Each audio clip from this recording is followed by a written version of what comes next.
morning fellow peers today. James, Stephen and I are performing a video presentation on diabetes mellitus and its effect on the human body.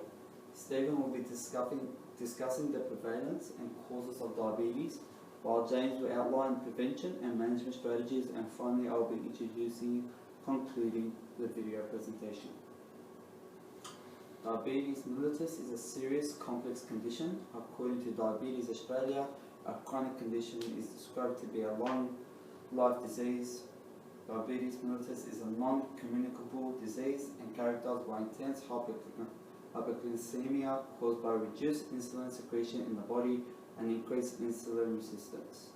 Insulin is an essential hormone which allows the extraction and breakdown of glucose from our food.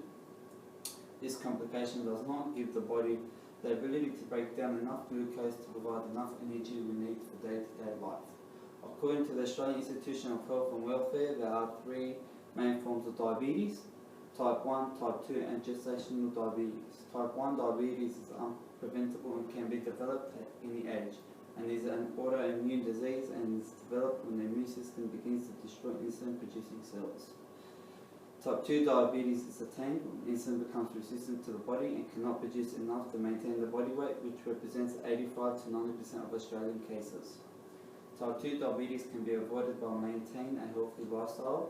The aim of this video presentation is to provide information on prevalence, causes, prevention strategies and management strategies on diabetes mellitus, focusing on the population of adolescents between the ages of 10 As Ahmed explained, I'll be explaining the prevalence and causes of diabetes. Diabetes can be diagnosed amongst all ages, ranging from firstborn child onwards. As we are focusing on the adolescents in Australia, I'll be going through the prevalence and causes in this age group. According to ABS 2008, in 2004-05, close to 700,000 or 3.6% of the population recorded to have diabetes, substantially higher than the 404,000 or 2.6% last reported in 1995. This stat shows that diabetes is continually growing as a disease and should be taken more seriously, like the likes of CVD. In Australia, it is said that 1 out of 20 people are diagnosed with diabetes, which accounts for 5% of the Australian population. Diabetes is seen to be more common in men than women. Type 1 diabetes is found to be more common in children and adolescents. In Australia, around 95% of diabetes found in children is type 1 diabetes.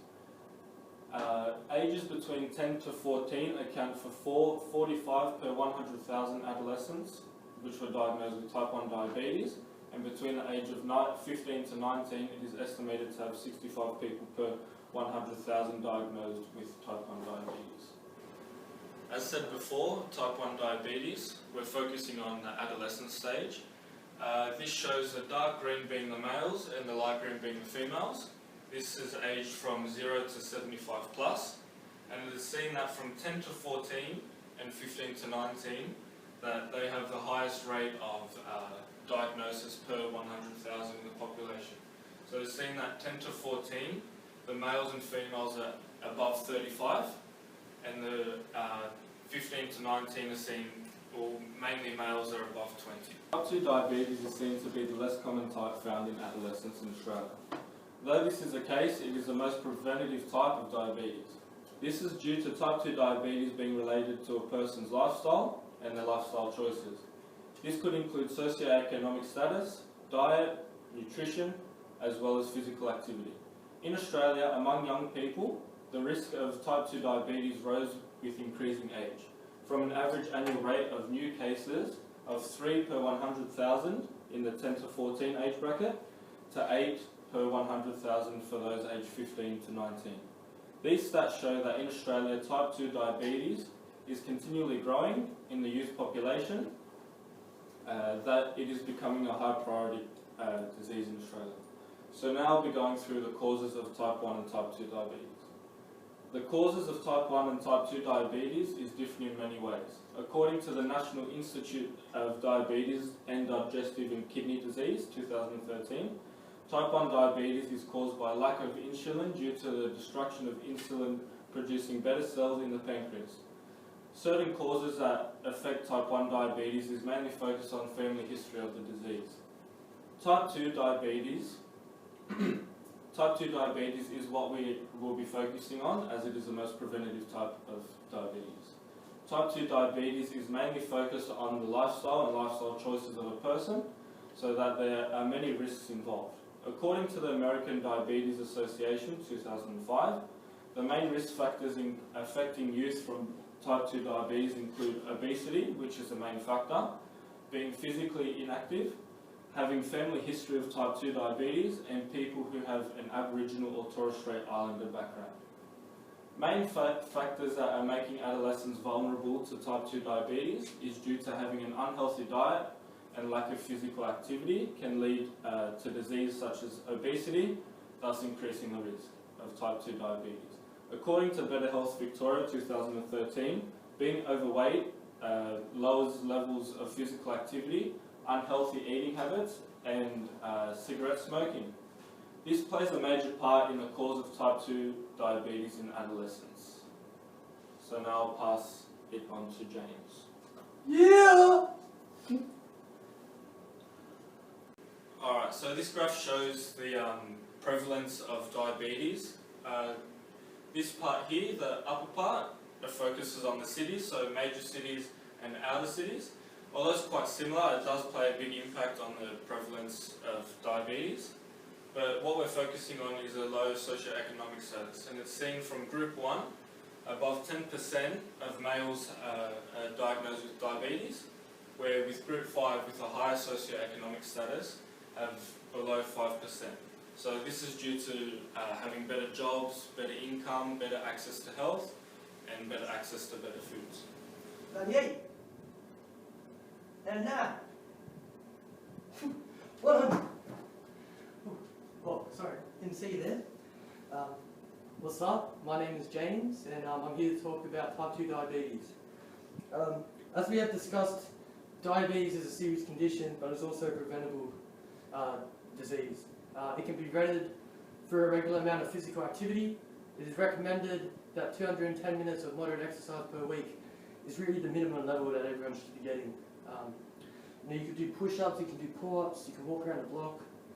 Just any sort of activity is good, but you want to aim for that 210 minutes. But with that physical activity, you also need to accompany it with a nutritional diet consisting primarily of whole grains, fruits, vegetables, and just good vitamins to improve your levels of health and well-being. An important point relating to diabetes is exercise intensity is far more important than duration. So to put this into perspective, 30 minutes of jogging on a treadmill, you burn the same amount of calories as doing 2 minutes of sprinting, using high intensity interval training. So it's pretty obvious which the most superior type of training is in relation to diabetes. Because of this, more kilojoules and fat stores are burned, but there's a significant improvement in insulin sensitivity, and that is a big thing with diabetes, being able to use your insulin effectively and being sensitive to it. As I was saying, high intensity interval training is more likely to achieve improvements in metabolic control, excess weight gain loss, and high blood pressure. And it also eliminates other associated risk factors for other chronic diseases like cardiovascular disease, stroke, and yeah, all that other bad stuff that no one really wants, eh? More recent research has reinforced the use of high-intensity interval training, as they have indicated that high-intensity interval training combined with aerobic training can additionally gain significant improvements, specifically regarding insulin resistance and sensitivity, body composition, and overall cardiovascular function. So if you do a little circuit, so you do some resistance training, or you do some sprints, and then you still do your 30 minutes of walking, again, the best of both worlds. You're training specifically, and you're improving your health. So, and it's also, for me personally, high-intensity interval training is a lot more funner and a lot more easier to adhere to. As type 2 diabetes is a non-communicable preventable disease, the best way to treat the disease is with not medication, but a better lifestyle choice. Improved education for people of all cultures and demographics, and combined with the right accessibility and equity in distributing health services for all socioeconomic status, so everyone has the equity and availability to gain healthy nutritional foods from outlets and able to gain the best possible healthcare to maintain and improve their health. Now I'm going to talk about some management strategies to improve or manage your diabetes. As it is with many things in life, people relapse or regress from their optimal nutrition and exercise habits after a certain amount of time and revert back to their old behaviours. So if specifically with me, I try to stay as healthy as possible as I'm doing a physical health and nutrition class, but with being exams and it's week 14 and it's just stressful as hell, it's very hard to keep up this diet and keep that level of health and nutrition up at optimal levels. So I think you need to manage your time well, and you need to make it a priority, or you can go back to poor levels of health. Like I was saying, external correlating factors such as busy work schedules, an exam period in university, or just like birthdays and social interactions with your friends and family. Having the motivation to maintain this behaviour and exercise routine is important, as it'll help you eliminate your risk of diabetes, but also improve your levels of health and quality of life. A great way to stay physically active, even with a busy schedule, is the use of some light incidental activity. For me, I don't park at uni, I park down the street and I walk to my class, and that's an extra 10 minutes to class and 10 minutes back. And that's some great, I think you get a sweat going, you're sweet, especially with older people, like my mother, she's 58 and she loves to get out in the garden, and she walks around the block every week or two, every day during the week, so you don't have to go to the gym, or you don't have to run the treadmill. You can just do whatever you can or whatever you feel like doing. Just get off the couch and don't be sedentary. I think that's the major thing when it comes to diabetes. Just keep moving. Saying that, but with high intensity training, there is also a need for a health professional to be specific and to be safe, and to design an exercise program specifically tailored for diabetes sufferers. So maybe high in university, or just like birthdays and social interactions with your friends and family. Having the motivation to maintain this behaviour and exercise routine is important, as it'll help you eliminate your risk of diabetes, but also improve your levels of health and quality of life. A great way to stay physically active, even with a busy schedule, is the use of some light incidental activity. For me, I don't park at uni, I park down the street and I walk to my class, and that's an extra 10 minutes to class and 10 minutes back. And that's some great, I think you get a sweat going, you're sweet, especially with older people, like my mother, she's 58 and she loves to get out in the garden, and she walks around the block every week or two, every day during the week, so you don't have to go to the gym, or you don't have to run the treadmill. You can just do whatever you can or whatever you feel like doing. Just get off the couch and don't be sedentary. I think that's the major thing when it comes to diabetes. Just keep moving. Saying that, but with high intensity training, there is also a need for a health professional to be specific and to be safe, and to design an exercise program specifically tailored for diabetes sufferers. So maybe high intensity interval training, the training allows manageable. High intensity interval training might not be the best fit for someone who hasn't really exercised that much. So maybe managing it and starting at a moderate to low intensity.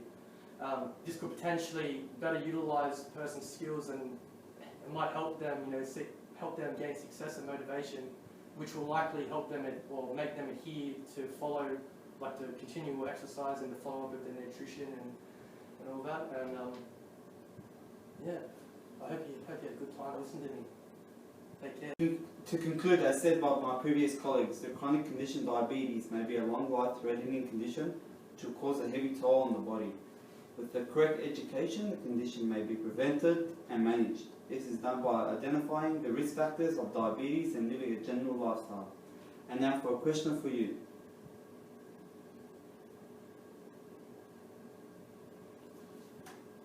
Are you consuming correct dietary intake and performing regular to moderate exercise? If yes, this allows you to gain independence by self-management skills which can carry on in the future. If no, maybe you should take a look at yourself and see what changes you can make in your lifestyle to prevent gaining diabetes. Thank you for listening to our assignment. Yeah, boy. Yeah.